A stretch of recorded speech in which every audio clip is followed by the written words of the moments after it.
नमस्कार साथियों, स्वागत है आप सभी का हमारे YouTube चैनल में। साथियों, आज की इस वीडियो में हम लोग बड़ा ही इंपॉर्टेंट टॉपिक पर चर्चा करने वाले हैं। दोस्तों, आप सभी की जानकारी के लिए मैं बता दूं कि आज की इस वीडियो में हम लोग बात करने वाले हैं मुंबई में बन रहे धारावी पुनर्विकास परियोजना को लेकर के। दोस्तों, आप सभी को जानकर के हैरानी होगी कि अभी हाल ही में सुप्रीम कोर्ट का एक बयान आया है धारावी पुनर्विकास परियोजना को लेकर के। मैं पूरा का पूरा रिसर्च पेपर लेकर के आया हूं, आप लोग रिसर्च पेपर को देख सकते हैं। इस रिसर्च पेपर में फ्रेंड्स ऐसी ऐसी चीजों के बारे में उल्लेख किया गया है जिसको अगर आप लोग जानिएगा ना तो आपके पैरों तले फ्रेंड्स जमीन खिसक जाएगा। तो बिना देर किए हुए आते हैं रिसर्च पेपर पर, एक एक चीजों को जानने का और समझने का प्रयास करते हैं। मैंने इस रिसर्च पेपर का टाइटल रखा है फ्रेंड कि धारावी के साथ न्याय अथवा अन्याय। ध्यान रखिएगा, एक बार मैं और बोल दे रहा हूं, धारावी के साथ न्याय अथवा अन्याय। आइए अब एक एक चीजों को समझने का प्रयास करते हैं। पहला पॉइंट है फ्रेंड्स कि धारावी पुनर्विकास परियोजना के तहत महाराष्ट्र सरकार ने प्राइवेट कंपनी को कॉन्ट्रैक्ट देने के लिए बोली लगाने को कहा था, यानी बोली लगाने के लिए बोला था।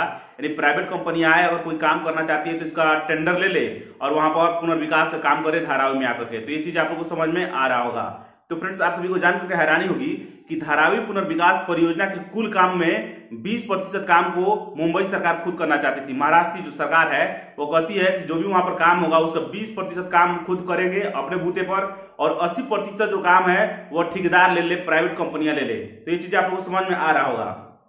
तो समझिए अब आगे की चीज बहुत ही ज्यादा इंपॉर्टेंट है। साल 2018 में एक कंपनी है, प्राइवेट कंपनी जो दुबई की है, यूएई यानी यूनाइटेड आपको संयुक्त अरब अमीरात की है, सेकलिंग कंपनी उसका नाम है, सेकलिंग। ध्यान रखिएगा। तो सेकलिंग कंपनी ने 7200 करोड़ रुपए की बोली लगाई थी। 2018 की बात है, ध्यान रखिएगा, 7200 करोड़। ये याद रखिएगा आप लोग, आगे मैं और चीजों को एक्सप्लेन करूंगा। लेकिन महाराष्ट्र सरकार ने टेंडर को उस समय रद्द कर दिया था। यह अब इसका रीजन भी नहीं बताया था कि क्यों रद्द कर रहा हूं, लेकिन 7200 करोड़ रुपए का आपको बोली लगाई गई थी सेकलिंग के द्वारा 2018 में। ध्यान रखिएगा, और उसका टेंडर रद्द कर दिया गया था महाराष्ट्र सरकार के द्वारा। तो 2022 में एक और घटना घटी, उस समय फिर बोली लगा। तो उस समय अडानी प्रॉपर्टीज ने, अडानी ग्रुप का एक कंपनी है अडानी प्रॉपर्टीज, उसने 5069 करोड़, ध्यान रखिएगा, 5069 करोड़ की बोली लगाई और उसने टेंडर को ले लिया। इसमें कुछ नई शर्तें भी शामिल थी। अब ध्यान रखिएगा फ्रेंड्स कि जो दुबई की कंपनी थी वो 7200 करोड़ दे रही थी, और ये जो अडानी प्रॉपर्टीज है ये मात्र 5000 करोड़ यानी 5069 करोड़ दे रही थी। लेकिन टेंडर मिल गया किसको? अडानी ग्रुप को, जबकि वो ज्यादा दे रही थी। इसी को बताया जा रहा है कि इसमें फ्रॉड हुआ है, घोटाला हुआ है।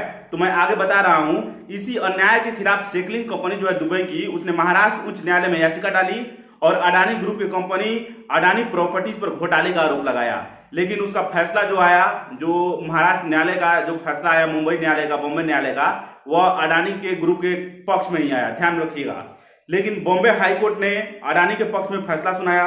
तब सेकलिंग कंपनी सुप्रीम कोर्ट के रुख करता है, तब सुप्रीम कोर्ट में उसने याचिका डालता है कि यहां पर अब सुनवाई हो। तब ये सारा चीज समझिएगा आसानी तरीका से।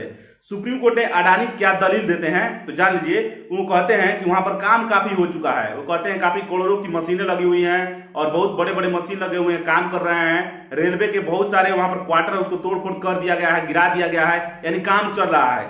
इसी को ध्यान में रखकर सुप्रीम कोर्ट ने अपना फैसला दिया है और उसने कहा है कि जो कंपनी है आपको अडानी ग्रुप का, अडानी प्रॉपर्टीज, वो एक अलग बैंक अकाउंट बनाए और उसमें जितने भी पैसे का लेन देन का भुगतान होगा उसका ब्यौरा रखे। दूसरा बैंक अकाउंट से ना, एक सेपरेट बैंक अकाउंट रहना चाहिए। ध्यान रखिएगा उसी में, ताकि अब पता चल सके कि आप कितना खर्च कर रहे हैं, कितना आप लगाए हुए हैं, मतलब कि कितना आप टेंडर लिए हुए हैं, आप उतना धन राशि का खर्च हो पा रहा है या नहीं। इसी को ध्यान रखने के लिए अगली सुनवाई जो होगी फ्रेंड्स वो मई में होगी। लेकिन अभी इसका फैसला अंतिम रूप से नहीं आया है। लेकिन काम पर जो रोक लगाने की बात कही गई थी, सुप्रीम कोर्ट कहा है कि इसको काम होने दीजिए। अगला सुनवाई मई में आएगा। चलिए मिलेंगे नेक्स्ट वीडियो में। जानकारी अच्छी लगी तो लाइक कीजिए, अपने दोस्तों में शेयर कीजिए।